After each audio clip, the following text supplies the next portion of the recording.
Today we're going to be looking at 15e, which is symmetry properties of trigonometric functions. Now, in order for you to be successful in this chapter or this topic, you will need to make sure that you are well versed with 15b and possibly even 15c, but 15b mainly, where we were looking at defining trigonometric functions with sine and cos and understanding this function specifically, in which we were able to see that the function allows us to define on a unit circle the coordinates of a specific point using cosine and sine, and then afterwards we were able to do some worked examples where we were able to understand that by moving around the unit circle by a specific radian angle, we could find out what the value of sine and cos were based on just looking at the unit circle and recognizing how we would travel from this point here and moving either positive or negative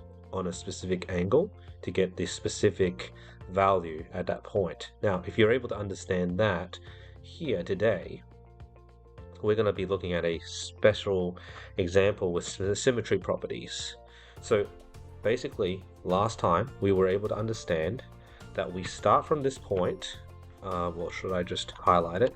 We start from this line, and depending on positive or negatives, positives we would go this direction, when negative we will go this, negative we will go this direction.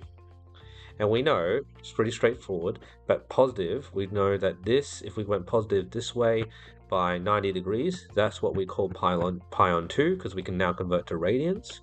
If we go all 180, we know that's pi, and we know if we go all 360, it would be 2 pi.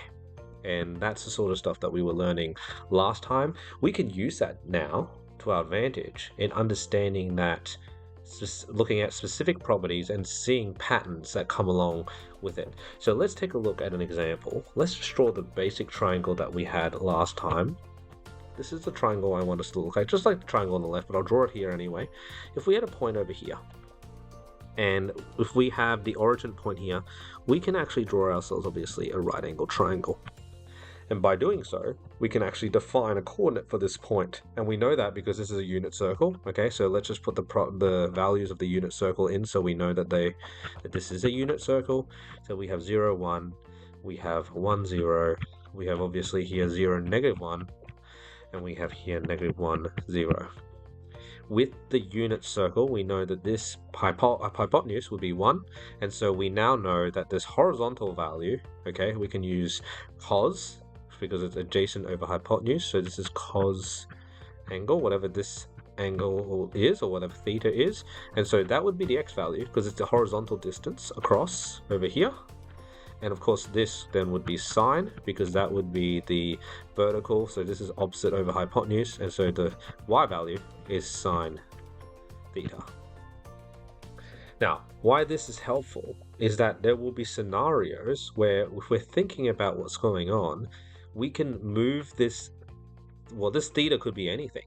At this moment in time, we just made up a theta that looks like 45 degrees, but perhaps we want to add a pi value, or even last week, we looked at a specific example where we asked the question, what would, if we had cos 2 pi, what would the answer be for that? Well, we know that 2 pi, if we start from here, and 2 pi is of course positive, so we know we're going this direction, and we know 2 pi would be fully 360, so we actually just go back to the very beginning and we would get this point here. That's cos 2 pi. But even then, we even came up with separate values, like for example, we want to come up with cos 3 pi, and we know that we should take away all factors of 2 pi in, or multiples of 2 pi in, and then we just leave whatever's left. And we do this because we know that if we go 2 pi, which is 360, we go back to the very beginning, and hence we restart the circle, and whatever else I move, in this case pi, whatever else I move is where I'm at. So in this case, cos 3 pi, because we can take out the multiple of 2 pi, is the equivalent to cos pi, because hopefully you can see that cos 2 pi is full rotation, so it just becomes redundant, and cos pi is the only thing left, and we can find a value for this. Now this helps us because, for example, our questions now may not be finding these values at the intercept point. So at the intercept points, we're finding values in between and using symmetrical understanding to help us. So let's take a look at an example and perhaps we can come up with some ideas on what to do. So let's take a look at this first one here. We have sine, I'll write it up the top, sine pi minus x, and they gave us this information. It's really important. If we read the question here, it's really important that we read this. Sine x is equal to 0.6. Now that doesn't really matter for us at this point. Let's just say sine x equals 0.6. We'll just define a point here. So just like we had before, we'll have a point here, we have a triangle here and a right angle triangle, and we have what we had before, cos. This time we're making it x, not theta, because it's given us an x, right? So I know it says sine x equals 0.6, so we could just say cos x. We don't know what cos x is, but we do know sine x is equal to 0.6. Okay, so that means that this vertical value from this point to this point is 0.6. Okay, now that just gives us a little bit of information. I've just replaced, and remember this is just sine x, because we know that. Remember, cos x, sine x, and this sine x is just from here. Okay, now what we need to do here is identify what this information is. Okay, so let's take a look at the triangle to see what we can do. Here's what I want you to see. I'm going to leave this triangle. I'm going to write this is going to be x, because, well, x degrees. Oh no, not degrees, because we're going to use radians. Let's just make x. I want you to see what happens here. Okay, the question asks us, what is sine pi minus x? So what I want you to see is that pi, let's just look at pi. We should know what sine pi is, because pi is 180 degrees. We always start from the origin, or we always start from here, and it's adding. So this is a positive pi, so I'm going positive direction this way, 180 degrees. Okay, so that's what I want you to imagine, because we're going pi direction. This will be 180 degrees that way. But then it says minus x, which means that once we've gone past the full 180, we are then going to have to move back negative x degrees. So I'm going to move back negative x degrees, and I'm going to draw a triangle just like the triangle that we drew before, and I want you to see something interesting that happens. Here is my x, because I moved back x. Remember, I moved back x, I don't need the theta. Don't need degrees, I mean. And so here is my triangle. As you can see, perfectly symmetrical. From here, this point, to this point, the triangle that it makes is symmetrical. So you can actually see here what happens. We got a coordinate. Our cos x, what happens to our cos x? Look, it's going on the negative end of the x. Look at the x axis over here. It's actually in the negative end of the x-axis, and it's symmetrical, which means that the magnitude is going to be the same as cos x. It's just going to be minus cos x. Sin x is positive here because it's obviously above the x-axis, so this is going to be a positive y value. Look at over here. What do we got? It's also positive y value, right? So in this case, this is still 0.6. You can see here that if I did this symmetrically, then these have the same y values. So here's why we have quadrant 1, quadrant 2, quadrant 3, quadrant 4. When you move from quadrant 1 to quadrant 2, as you can see, the sine value or the y value, or it's depending on what you want to see, this value is always going to be positive. But when we move down to quadrant 3 and quadrant 4, you'll see that the y values become negative. For the meantime, let's just take a look at this. That means that when we go back to this question over here, we can actually say, well, sine pi minus x is the same thing as sine x. Because as you can see here, sine x is 0.6 right here. And if we move pi and then minus x, we continue to have the same 0.6 value. So in this case, sine pi minus x is the same thing as sine x, which means this is equal to 0.6. So you should, I'm strongly encouraging you, use this diagram to help you to be able to understand and visualize exactly what's going on here. So we've got the question now. I'm going to write down the question. A is equal to sine pi minus x, which is equal to sine x, and I know this because of this quadrant understanding, the symmetrical understanding, moving it pi the distance over this way, pi or pi angle this way, and then moving it back x this way. That's how I figured it out, and I know this is going to be equal to 0.6. It's as easy as that. Okay, now let's take a look at question B and see if we can still use the visual understanding to get us a helpful answer. Sine pi plus x. So let's take a look what happens here. I'm going to try and rub this out as easily, as cleanly as I can. Well, actually, I think I still want these values. I don't need these, and I don't need this triangle anymore because we don't need that. And we don't need this point. Oh, that's going to delete the triangle. That's right. We'll just do this. All right. Now, here's what I want you to see. We are now looking for, let's write it down over here in a different color. We're looking for sine pi plus x. Remember, before we were looking for sine pi minus x. So let's highlight some things. Sine pi, same thing. Pi is 180 degrees, so we're going to go 180 over here, and so 180 or sine pi will take us to this point. So as in this will take us to this point, but we don't really need to know that yet. And then it says plus x, not minus x, which means we actually have to go this direction, x. So here, if I go x direction x, it should then be around here. And as you can see,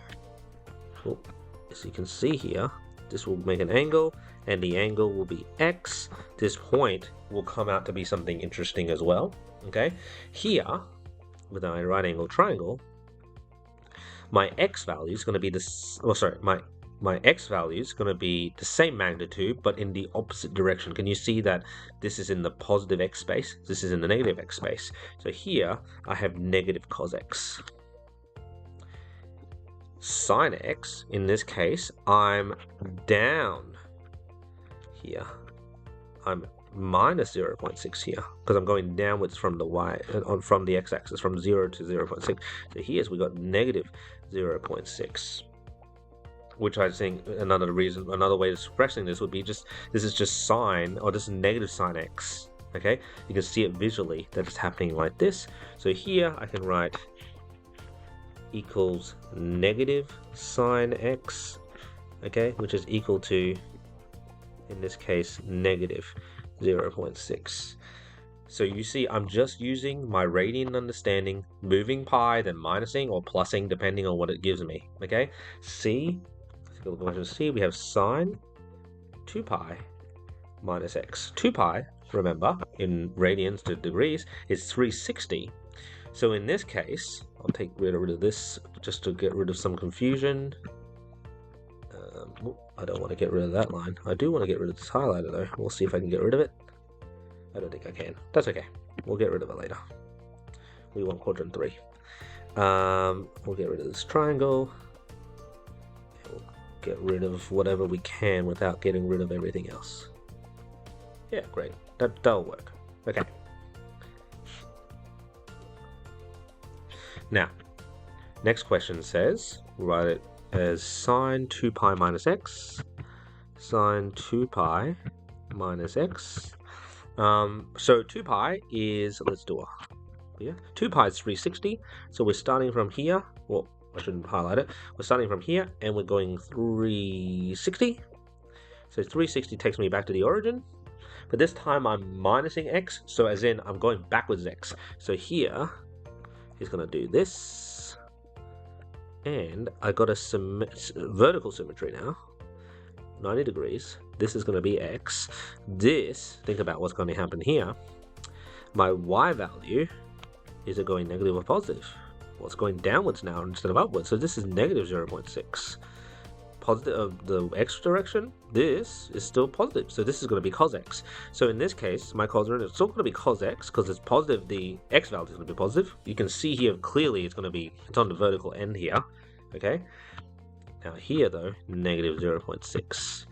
So sine 2 pi minus x is equivalent to negative sine x, which is equal to negative 0.6. You can clearly see that you just move the direction that's given you, like the pi or 2 pi, move it first and then add or minus x and see where the symmetry comes into place, and you'll be able to see if it's a positive value or a negative value.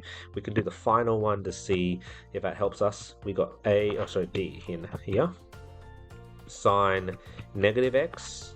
Sine negative x, you'll find, is quite interesting. Well, you should be able to see it. Remember when we were doing 2 pi before? We know that 2 pi is 360, which takes us back to the original, which means that it's redundant.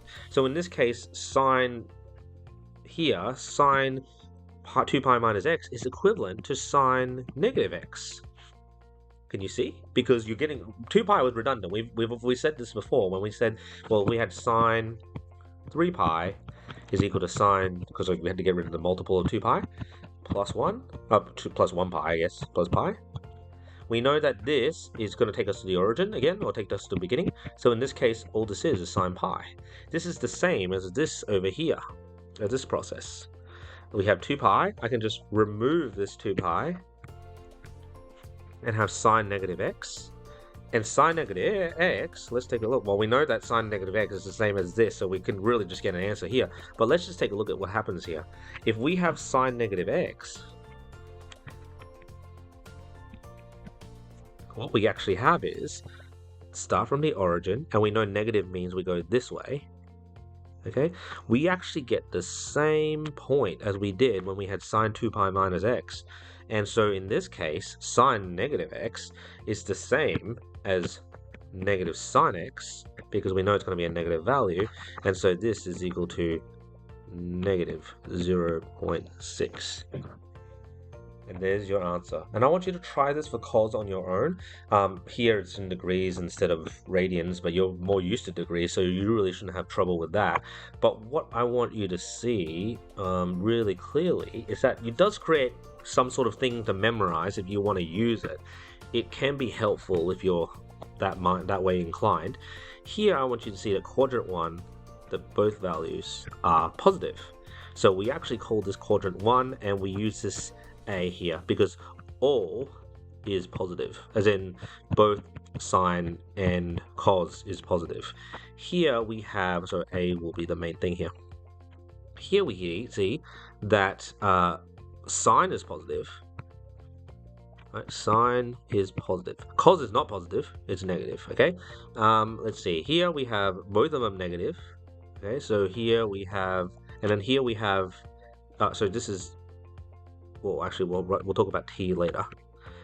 But we'll have here quadrant 4. You can see that cos is positive, sine is negative. So we have C, cos is positive. Now, t, it's not clear immediately because unless you've been doing this for a little bit. Remember we talked about tan last time, and tan in this triangle is just tan, which is opposite over adjacent. So here we have sine over cos. That's tan, right? Tan is sine over cos. In this case, sine is negative, cos is negative. So sine over cos will be positive. So in this case, only tan is positive. So that's why we have ASTS. Or there's different ways of seeing this. Some people like to use it as an acronym. So here we can have cast is the one that some people like to use. So if you look in this direction like this and go up this way, you have yourself cast.